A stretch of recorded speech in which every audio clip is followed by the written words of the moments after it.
नमस्कार। Sanskrit online classes में आप सभी का स्वागत है। पिछली क्लास में हमने संधि का जो हमारा टॉपिक है उसको शुरू किया था और संधि के अंतर्गत हमने अच संधि है उसे प्रारंभ किया। अच संधि के अंतर्गत जो हमारा पहला भाग है यण संधि उसको हमने शुरू किया था। उसके नियमों को हमने जाना था, उसकी स्थिति किस प्रकार से होती है और जो उदाहरण है उनको लेकर के हमने उस यण संधि को समझने की चेष्टा की थी। तो आज हम आगे के जो हमारे उदाहरण हैं उनको लेकर के हम यण संधि को स्पष्ट करेंगे। तो देखिए, सबसे पहले हम पुनः एक बार यण संधि का जो नियम है उसको जान लेते हैं कि यण जो संधि है वो किस प्रकार से होती है। तो यण संधि क्या कहती है, इसका सूत्र आता है इको यणचि। इको यणचि, इक के स्थान पर यण आदेश होता है असमान अच परे होने पर। तो देखिए स्थिति क्या होती है यण संधि में। इक का मतलब हो गया ई, उ, री और लृ, ये चार वर्ण आते हैं इक के अंतर्गत। ये कहता है सूत्र इक के स्थान पर, तो स्थान के लिए हम इस तरह से कर दें, इक के स्थान पर यण आदेश होता है। अब यण में क्या क्या शामिल होता है, य, व, रे और ले, ये चार अक्षर शामिल यण में होते हैं। तो इक के स्थान पर यण आदेश होता है, लेकिन ऐसा आप कब करेंगे, तो ये स्थिति होती है यदि असमान अच परे हो। तो असमान यदि अच बाद में होता है तो हम इस प्रकार की स्थिति लेकर के आते हैं। तो हमने ई के जो उदाहरण है उसको हमने शुरू किए थे कि हमारे ये पहले वाला शब्द का अंतिम अक्षर होता है, ये दूसरे वाले शब्द का पहला अक्षर होता है। तो इस तरह से हम इस अक्षर में परिवर्तन करते हैं। तो हमने ई के जो उदाहरण थे उसको हमने प्रारंभ किए थे। आगे हम और उदाहरण इसके करते हैं और इस यण संधि को स्पष्ट करते हैं। तो देखिए आगे जो हमारा उदाहरण है वो है इति प्लस आदि, ये स्थिति है। तो देखिए हमें इन स्थिति को लेकर के आना है। अगर ये दोनों कंडीशन हमारे पास होती है तो हम ऐसा परिवर्तन करेंगे। तो अभी हम किसके उदाहरण कर रहे हैं, ई के उदाहरण कर रहे हैं। तो देखिए पहले वाला शब्द है, इसके अंत में कौन सा अक्षर है, ई है।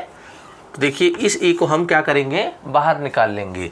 तो जैसे ही स्वर बाहर निकला तो क्या बच गया, तय आधा बच गया और इससे पहले क्या बचा हुआ है, ई। तो ये स्थिति इसी प्रकार लिख दी हमने। इस शब्द को वर्णों में हमने बदल लिया।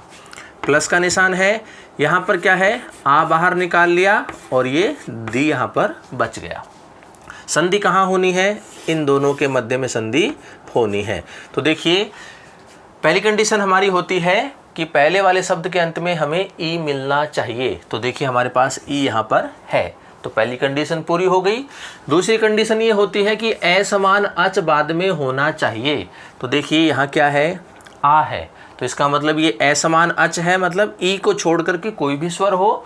तो यहाँ पर हमारी ये जो दूसरी कंडीशन है ये भी पूरी होती है। अब हम क्या करेंगे, इको यणचि जो हमारा सूत्र है, इको यणचि, इस सूत्र की सहायता से हम क्या करते हैं, इस ई के स्थान पर यह आदेश कर देंगे। तो इस ई के स्थान पर जब हम यह आदेश करेंगे तो हमारी अब स्थिति क्या बनेगी, नहीं वो ये है कि ई के स्थान पर हमने यह कर दिया। अब जो बचे हुए अक्षर हैं उनको हम वैसा का वैसा ही लिख देते हैं। तो ये स्थिति हमारे सामने आ जाती है। अब हम क्या करेंगे, इन सभी वर्णों को आपस में मिला देंगे। तो देखिए मिलाने के लिए जो पहला अक्षर होता है जैसा होता है वैसा का वैसा लिखा जाएगा। अब देखिए दो आधे अक्षर हों, अगर वह संयुक्त नहीं हो रहे हैं, आपस में उनका संयोग नहीं हो रहा है, तो पहला वाला जो आधा अक्षर है वो हमेशा आधा ही होगा। तो यहाँ पर हमने तय आधा लिख दिया। अब देखिए अब ये पहला अक्षर आधा है, आगे उसके स्वर है, तो स्वर का काम क्या होता है, अपने से पहले आधे अक्षर को पूरा करना। तो यहाँ ये आधा है, आगे आ स्वर है, तो ये में आ आकर के मिलेगा तो क्या बन जाएगा, या बन जाएगा। आगे क्या बचा हुआ है, दी बचा हुआ है, तो ये हमारा शब्द क्या बन गया, इत्यादि। तो इति प्लस आदि बराबर क्या होगा, इत्यादि होता है। इति शब्द और आदि शब्द दोनों मिलकर के इत्यादि शब्द का निर्माण करते हैं। तो ये एक स्थिति हुई हमारी। और देखिए उदाहरण,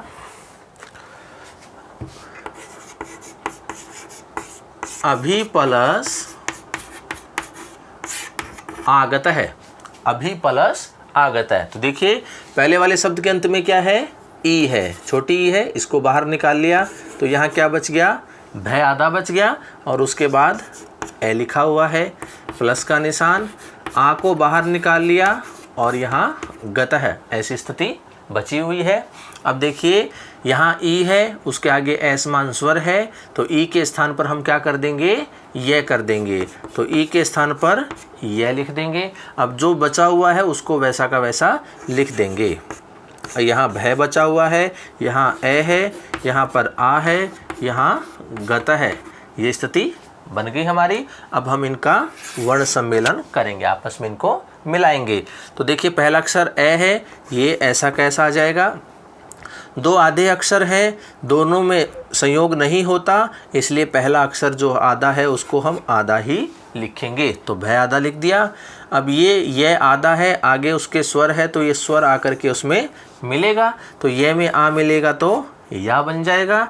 आगे क्या बचा हुआ है, गत है, तो ये स्थिति बन जाती है अभ्यागत है। अभी प्लस आगत है मिलकर के क्या होगा, अभ्यागत होता है। ये उदाहरण था। और उदाहरण देखिए, दधी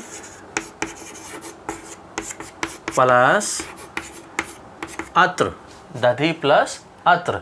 तो देखिए पहले वाले शब्द के अंत में क्या है, ई है, तो इस ई को हमने बाहर निकाल लिया, तो क्या बच गया, ध आधा बच जाएगा, और उससे पहले क्या लिखा हुआ है, द लिखा हुआ है। उसके बाद इस ए को बाहर निकाल लिया और त्रय बचा हुआ है, तो ये स्थिति हमारे सामने आ गई। अब देखिए पहले वाले शब्द के अंत में ई है, उसके बाद असमान स्वर है, तो हम इस ई के स्थान पर क्या कर देंगे, ये कर देंगे, और जो बचा हुआ है उसको वैसा का वैसा लिख देंगे। ये स्थिति बन गई।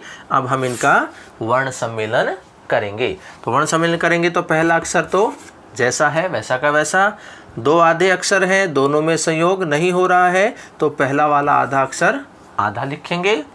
ये आधा है, आगे स्वर है, स्वर आकर के मिलेगा तो यह बन जाएगा, और ये क्या बचा हुआ है, त्रय बचा हुआ है, तो ये बन जाता है दध्यत्र। दधि प्लस अत्र बराबर क्या बनता है, दध्यत्र बनता है। और उदाहरण देखिए,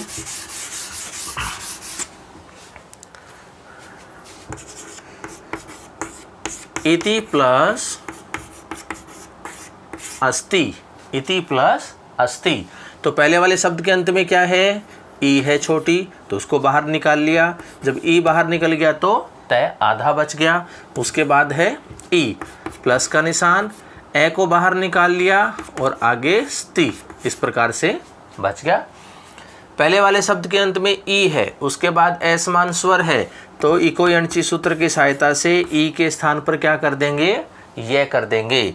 अब जो बचा हुआ है उसको वैसा का वैसा लिख देंगे। तो देखिए स्थिति ये बन जाती है। अब हम इनका वर्ण सम्मेलन करेंगे, आपस में इनको मिलाएंगे। तो पहला अक्षर जो है जैसा है लिख दिया। दो आधे अक्षर हैं, दोनों में संयोग नहीं हो रहा है, तो पहले वाला आधा लिखेंगे। यह आधा है, आगे स्वर है, यह में ए आकर के मिलेगा तो यह पूरा हो जाएगा। आगे क्या बचा हुआ है, स्ति, इस प्रकार से ये शब्द बन जाता है इत्यस्ति। इति प्लस अस्ति बराबर इत्यस्ति। तो इस प्रकार ये शब्द बनता है। और देखिए उदाहरण, देवी प्लस ऐके, देवी प्लस ऐके। तो यहाँ देखिए पहले वाले शब्द के अंत में क्या है, ई है, कैसी है, दीर्घ ई है। उससे कोई फर्क नहीं पड़ेगा कि छोटी ई है कि बड़ी ई, अर्थात ह्रस्व ई है या फिर दीर्घ ई है। यहाँ ई होना चाहिए पहले वाले शब्द के अंत में। तो यहाँ बड़ी ई है, इस बड़ी ई को हमने बाहर निकाल लिया, तो यहाँ क्या बच गया, वह आधा बच गया। उससे पहले दे लिखा हुआ है, प्लस का निशान, आई को बाहर निकाल लिया, आगे क्या, इस तरह से बचा हुआ है। अब देखिए स्थिति वही है हमारी, पहले वाले शब्द के अंत में ई होना चाहिए, तो ई है हमारे पास। उसके बाद कोई असमान स्वर होना चाहिए, ई को छोड़ करके कोई भी स्वर हो वो असमान स्वर होगा हमारा, तो ऐसी स्थिति है हमारे पास यहाँ पर आई है।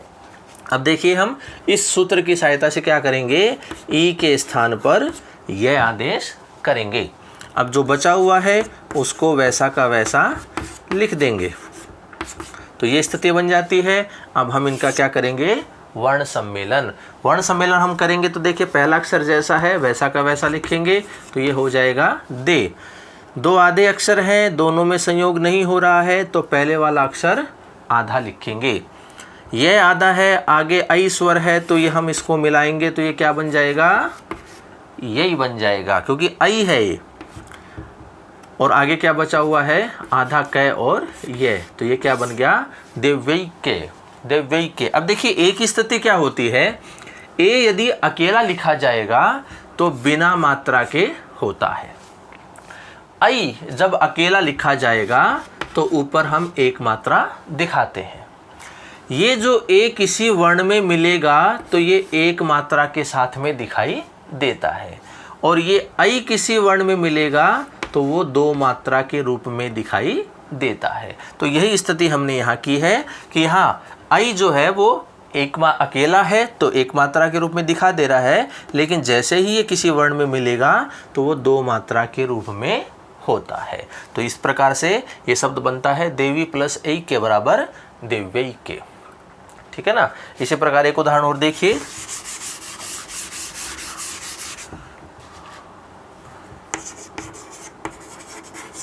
सुधी प्लस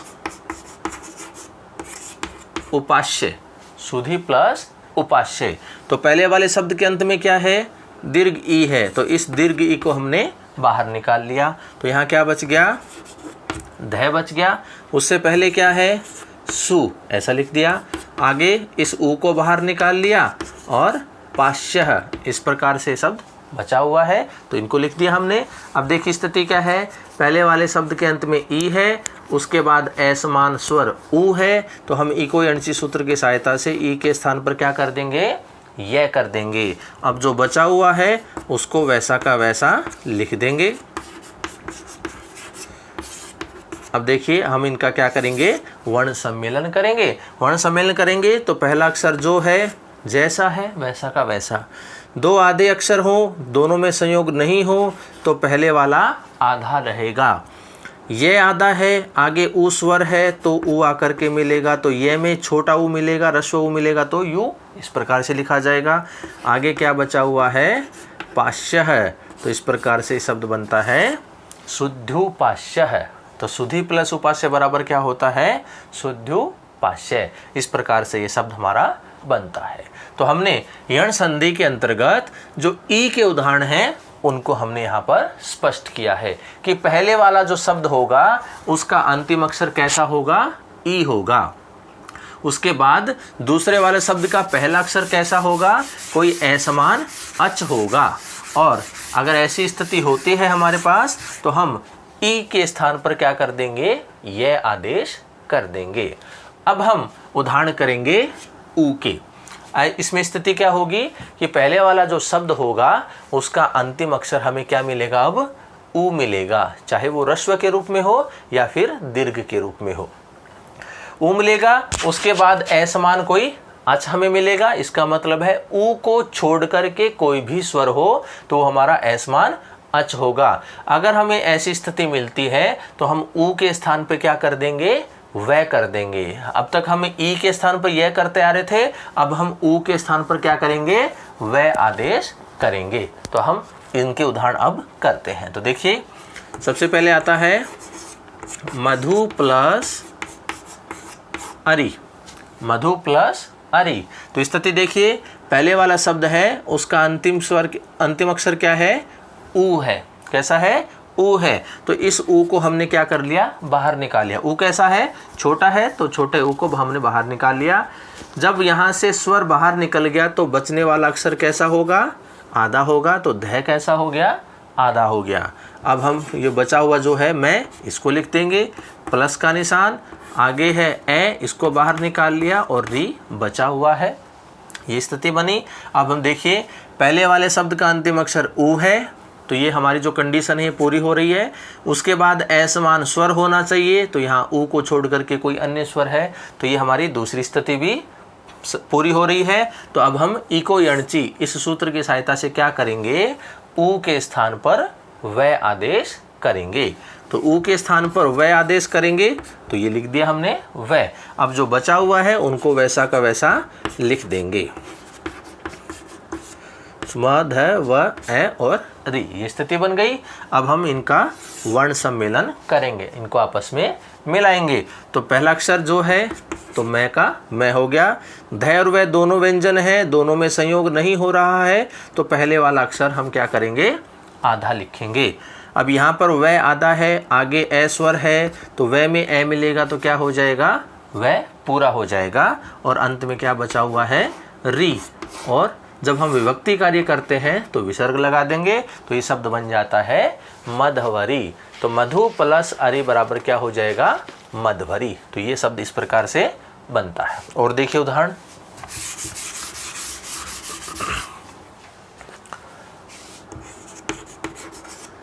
अनु प्लस अयः, अनु प्लस अयः। पहले वाले शब्द के अंत में क्या है, छोटा ऊ, तो छोटे ऊ को हमने बाहर निकाला, यहाँ क्या बच गया, नया आधा बच गया, उससे पहले ए लिखा हुआ है, प्लस का निशान, ए को बाहर निकाल लिया, यह बचा हुआ है। ऐसी स्थिति हो गई। पहले वाले शब्द के अंत में ऊ है, उसके बाद ए समान स्वर है, तो ऊ के स्थान पर हम क्या कर देंगे, वह लिख देंगे, और जो बचा हुआ है उसको वैसा का वैसा लिखेंगे। तो ये स्थिति बन गई। अब हम इनका वर्ण सम्मेलन करेंगे। पहले वाला अक्षर जो है जैसा है वैसा का वैसा लिख दिया। दो आधे अक्षर हैं, संयोग नहीं है, तो पहले वाला अक्षर आधा होगा। वह आधा है, आगे ए स्वर है, ए आकर के मिलेगा तो वह पूरा हो जाएगा। आगे यह इस प्रकार से बचा हुआ है, तो ये बन जाता है अन्वयः। अनु प्लस अय बराबर क्या होगा, अन्वय होता है। और उदाहरण देखिए,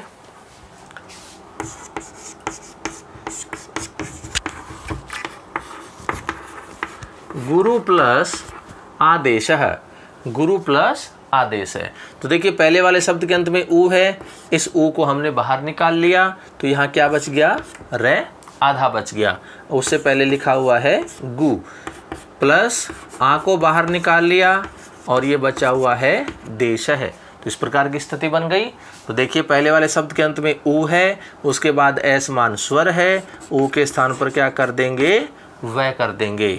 अब देखिए यहाँ रे बचा हुआ है, ये गु बचा हुआ है, ये आ बचा हुआ है, और ये देश है। तो ये स्थिति हमारे सामने आ गई। अब हम इनका वर्ण सम्मेलन करेंगे। पहले वाला अक्षर जो है जैसा है लिख दिया। रे का नियम क्या होता है कि रे यदि पहले आधा हो और उसके बाद कोई व्यंजन अक्षर हो तो ये उसके ऊपर चला जाएगा। लेकिन देखिए व्यंजन अक्षर के बाद में स्वर है, तो पहले हम इसको पूरा कर लें। तो वह आधा है, आगे स्वर है, तो वह में आ मिलेगा तो क्या लिखा जाएगा, वा लिखा जाएगा। अब ये जो रे है ये कहाँ चला जाएगा, इसके ऊपर चला जाएगा। आगे क्या बचा हुआ है, देश है, तो ये बन जाता है गुरुवादेश है। गुरु प्लस आदेश है बराबर गुरुवादेश है। इस प्रकार से शब्द बनता है। और उदाहरण देखिए, वधु प्लस आज्ञा,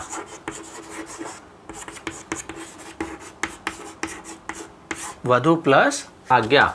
तो यहाँ स्थिति देखिए, पहले वाला शब्द का अंतिम अक्षर कैसा है, ऊ है। ऊ कैसा है, दीर्घ है। तो हम क्या करेंगे, इस दीर्घ ऊ को बाहर निकाल लेंगे। तो यहाँ क्या बच गया, ध आधा बच गया, और ये वह आ गया, प्लस आ और ये ज्ञा। ये स्थिति बनी। पहले वाले शब्द के अंत में ऊ है, उसके बाद ए समान स्वर है, तो ऊ के स्थान पर हम इस नियम से क्या कर देंगे, वह कर देंगे। तो ऊ के स्थान पर हमने क्या कर दिया, वह कर दिया। अब ये स्थिति बनती है ध और वह प्लस आज्ञा। तो ये स्थिति बन गई। अब हम क्या करेंगे, इन सब का वर्ण सम्मेलन करेंगे। तो पहला अक्षर जो है जैसा है वैसा लिखा। दो आधे अक्षर हैं तो पहले वाला अक्षर हम आधा लिखेंगे क्योंकि दोनों का संयोग नहीं होता। वह आधा है, उसके बाद में आ स्वर है तो वह में आ मिलेगा तो क्या बन जाएगा, वा बन जाएगा। और आगे क्या बचा हुआ है, ज्ञा, तो ये क्या बन गया, वधवाज्ञा। तो वधु प्लस आज्ञा बराबर क्या बनेगा, वधवाज्ञा। इस प्रकार से शब्द बनता है। तो ये हमने उदाहरण ऊ के किए। एक उदाहरण और देख लीजिए।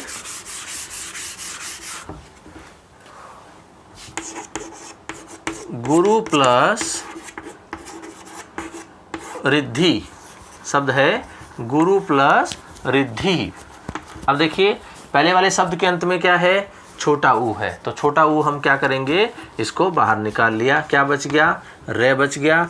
उससे पहले गु बचा, फिर ये री बाहर निकाला, प्लस के निशान लगाया और धी। इस प्रकार से हमने लिख दिया।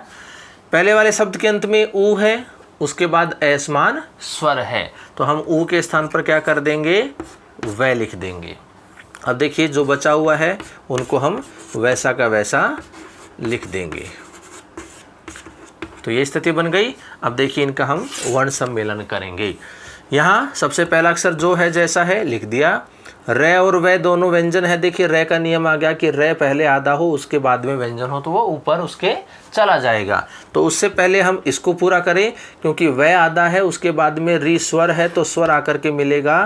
तो वह में जब री मिलेगा तो ये इस प्रकार से होगा। ये री छोटी है, रस्वरी है, इसलिए हमने इसको एक बार यहाँ पर घुमा करके दिखाया है। यदि ये री इस प्रकार से हो कहीं पर तो हम इसमें भी दीर्घ री को करेंगे तो हम इसको दो बार घुमा देंगे।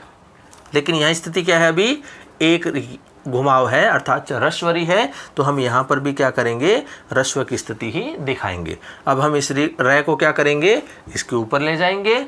अब आगे क्या बच गया, धी। तो ये शब्द बन जाता है गुरु प्लस रिद्धि बराबर गुरु वृद्धि। इस प्रकार से ये शब्द बनता है। तो देखिए ये स्थिति हो गई हमारी ऊ की। तो पहले वाले शब्द के अंत में यदि हमें ऊ मिले, उसके बाद में हमें कोई असमान स्वर मिले, तो हम इको यणची सूत्र इसकी सहायता से क्या करते हैं, ऊ के स्थान पर वह आदेश करते हैं। तो हमने इसको भी हम स्पष्ट कर लिया उदाहरणों से। अब हम बात करते हैं री की। तो री की स्थिति क्या होगी कि पहले वाला जो शब्द होगा उसका अंतिम अक्षर री होगा और उसके बाद कोई असमान स्वर होगा अर्थात री को छोड़ करके कोई अन्य स्वर होगा। अगर ऐसी स्थिति होती है तो हम री के स्थान पर क्या करेंगे, रे आदेश करेंगे। प्रक्रिया हमारी इसी प्रकार से होगी जिस प्रकार से हमने अभी ई और ऊ के उदाहरण किए हैं। तो देखिए री के उदाहरण, जैसे पितृ प्लस उपदेश है। पितृ प्लस उपदेश है। अब देखिए पहले वाला शब्द है, इसका अंतिम अक्षर क्या है, री है। तो हम इस री को क्या है, छोटी री है, रस्वरी है, तो इस री को हम बाहर निकाल लेंगे। जब री बाहर निकल गया तो क्या बच गया, यहाँ पे तय आधा बच गया। उसके बाद पी लिखा हुआ है, यहाँ प्लस का निशान। इस ऊ को हमने बाहर निकाल लिया क्योंकि संधि यहीं होगी। और उसके बाद पदेशः, इस प्रकार से शब्द लिखा हुआ है। अब देखिए पहले वाले शब्द का अंतिम अक्षर री है, उसके बाद कोई असमान स्वर है, तो री के स्थान पर हमें क्या करना है, इस सूत्र से री के स्थान पर हमें रे करना है। तो री के स्थान पर हमने ये रे कर दिया। अब जो बचा हुआ है उसको वैसा का वैसा हम लिख देंगे, उपदेशः। ये स्थिति हो गई। अब हम इनका वर्ण सम्मेलन करेंगे, आपस में मिलाएंगे। तो पहला अक्षर जो है जैसा है लिख दिया। अब देखिए तय और रे दो क्या है, आधे अक्षर है। तो देखिए तय और रे मिलकर के किसका निर्माण करते हैं, त्रय का निर्माण करते हैं। तो तय और रे मिलकर के क्या हो गया, त्रय हो गया। ये स्थिति बन गई। आगे क्या क्योंकि दोनों आधे अक्षर हैं तो हलंत निशान भी हलंत का आएगा अर्थात आधे का अक्षर चिन्ह आएगा। और आगे बचा हुआ है उपदेश है। तो ये स्थिति बन गई। लेकिन अभी ये शब्द नहीं बना क्योंकि देखिए मध्य में इस प्रकार से हलंत नहीं आता है। तो यहाँ ये आधा अक्षर है, आगे स्वर है, तो ये स्वर आकर के इसमें मिलेगा। तो मिलेगा तो स्थिति क्या बन जाएगी, पी। त्रय में छोटा ऊ मिलेगा तो क्या बन जाएगा, त्रु बन जाएगा। और आगे क्या लिखा हुआ है, पदेश है। तो ये बन जाता है पितृपदेश है। पितृ प्लस उपदेश बराबर क्या बनेगा, पितृपदेश बनता है। तो ये शब्द बनता है। तो हम री के उदाहरण कर रहे हैं, इसमें पहले वाले शब्द के अंत में क्या मिलेगा, री मिलेगा, उसके बाद हमें कोई असमान स्वर मिलेगा, तो री के स्थान पर हम क्या कर देंगे, रे कर देंगे। और देखिए उदाहरण, जैसे मातृ प्लस अंश है, मातृ प्लस अंश है, तो देखिए पहले वाले शब्द के अंत में री है छोटी, इस री को हमने बाहर निकाल लिया, क्या बच गया, तय आधा बच गया, माँ बच गया, प्लस का निशान, और ये अंश है। इस प्रकार से स्थिति बन गई। पहले वाले शब्द के अंत में री है, उसके बाद असमान स्वर है, तो इस री के स्थान पर इस नियम से क्या कर देंगे, रे आदेश कर देंगे। तो री के स्थान पर कर दिया हमने रे। अब जो बचा हुआ है उसको वैसा का वैसा हम लिख देंगे। ये स्थिति बन गई। अब देखिए इनका हम वर्ण सम्मेलन करेंगे। तो सबसे पहला अक्षर माँ है, ऐसा कैसा लिख दिया, तय और रे मिलकर के क्या हो जाएगा, त्रय हो जाएगा। अब देखिए आगे ए स्वर है तो ये आकर के मिलेगा, तो त्रय कैसा लिखा जाएगा, पूरा लिखा जाएगा। ये जो ए है ये किससे युक्त है, अनुस्वार से युक्त है, तो ये अनुस्वार ऐसा का ऐसा यहाँ पर रहेगा। और आगे क्या बचा हुआ है, श बचा हुआ है, तो ये बन जाता है मात्रंश है। क्या बन जाएगा, मात्रंश है। तो मातृ प्लस अंश बराबर क्या होता है, मात्रंश है। इस प्रकार से शब्द बनता है। और देखिए पितृ प्लस आज्ञा, पितृ प्लस आज्ञा, तो देखिए पहले वाले शब्द के अंत में री है ह्रस्व, इसको बाहर निकाल लिया, तय आधा बच गया, पी ऐसा कैसा लिख दिया, प्लस का निशान, आ लिख दिया, और ज्ञा बचा हुआ है, इसको ऐसा कैसा हमने लिख दिया। पहले वाले शब्द का अंतिम अक्षर री है, उसके बाद में आ स्वर है, असमान स्वर है, तो री के स्थान पर इस नियम से हम क्या करेंगे, रे आदेश करेंगे, और जो बचा हुआ है उसको वैसा का वैसा हम लिख देंगे। तो ये स्थिति बन गई। इनका हम करेंगे वर्ण सम्मेलन। तो पहले वाला अक्षर जो है जैसा है वैसा का वैसा, तय और रे मिलकर के क्या बनता है, त्रय बनता है। अब जब हम ये आगे स्वर है तो ये आकर के मिलेगा इसमें, तो ये क्या बन जाएगा, त्रा बन जाएगा। और आगे क्या बचा हुआ है, ज्ञा, तो ये क्या बन गया, पित्राज्ञा। पितृ प्लस आज्ञा बराबर क्या होगा, पित्राज्ञा। ऐसा ये शब्द बनता है। तो इस प्रकार से हमने जो री के उदाहरण है उनको देखा कि पहले वाले शब्द के अंत में क्या हो, री हो, उसके बाद असमान स्वर हो, तो री के स्थान पर इको यणची सूत्र या इस नियम से हम क्या करते हैं, री के स्थान पर रे आदेश करते हैं और आपस में वर्णों को मिला देते हैं, तो हमारे पास एक शब्द आ जाता है। अब हम करते हैं लृ के उदाहरण। लृ का एक उदाहरण है जो कि बहुत ही महत्वपूर्ण है, अक्सर परीक्षा में पूछा भी जाता है। तो देखिए स्थिति है हमारे पास लृ प्लस आकृति, लृ प्लस आकृति, ये हमारे पास स्थिति है। तो ये एक ही अक्षर का एक शब्द है, एक ही अक्षर का शब्द है, तो हम क्या करेंगे, इसी को अंतिम मानेंगे। तो ये नियम क्या कहता है कि पहले वाले शब्द का अंतिम अक्षर क्या हो, लृ हो, तो ये अपने आप में अंतिम है, तो ये अपना लृ है। अब उसके आगे देखिए क्या हो, असमान स्वर हो, तो असमान स्वर हमारे पास यहाँ पर आ है, तो हम इस नियम से क्या कर देंगे, इस लृ के स्थान पर ले कर देंगे। एक ही अक्षर का शब्द है इसलिए यही हमारा अंतिम होगा। और ये नियम कहता है कि अंतिम अक्षर यदि लृ हो और उसके बाद में आ हो, तो उस लृ के स्थान पर हम क्या कर देंगे, ले आदेश कर देंगे। तो लृ के स्थान पर हमने क्या लिख दिया, ले लिख दिया, और आगे जो बचा हुआ है हमारा उसको वैसा का वैसा लिख देंगे। अब हम इनका क्या करेंगे, वर्ण सम्मेलन करेंगे। तो ले आधा है, आ आगे स्वर है, तो ये आकर के मिलेगा, तो ये क्या बन जाएगा, ला बन जाएगा, और आगे कृति ही, इस प्रकार से ये बचा हुआ है, तो शब्द बन जाता है लाकृति। तो लृ में आकृति जब हम मिलाते हैं शब्द को तो क्या बनता है, लाकृति। इस प्रकार से शब्द बनता है। तो हमने इक में जो चार वर्ण आते हैं उन चारों को लेकर के हमने उदाहरण से इस यण संधि को स्पष्ट किया है। तो यण संधि का सूत्र आता है इको यणची।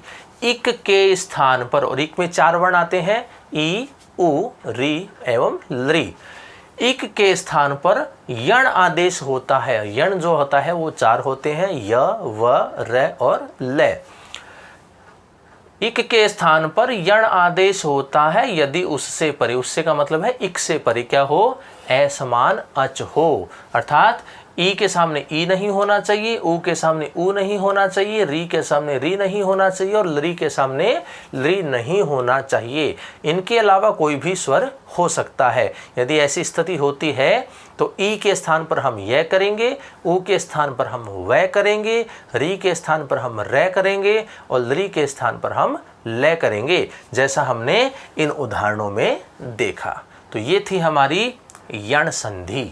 अच संधि के अंतर्गत जो हम सबसे पहले संधि कर रहे हैं वो है यण संधि, जो कि हमारी आज पूरी होती है। तो इस प्रकार से हम यण संधि का कोई भी उदाहरण हो, अगर अंत में हमें ऐसी स्थिति दिखाई पहले वाले शब्द के और बाद में कोई असमान स्वर दिखाई दे, तो हम इस प्रकार से परिवर्तन करके उस शब्द का निर्माण कर सकते हैं। तो आज हमने यण संधि के बारे में जाना। तो आगे की क्लास में हम आगे की जो हमारी अच संधि है उसको लेकर के हम चर्चा करेंगे। तो आज की क्लास में इतना ही। धन्यवाद।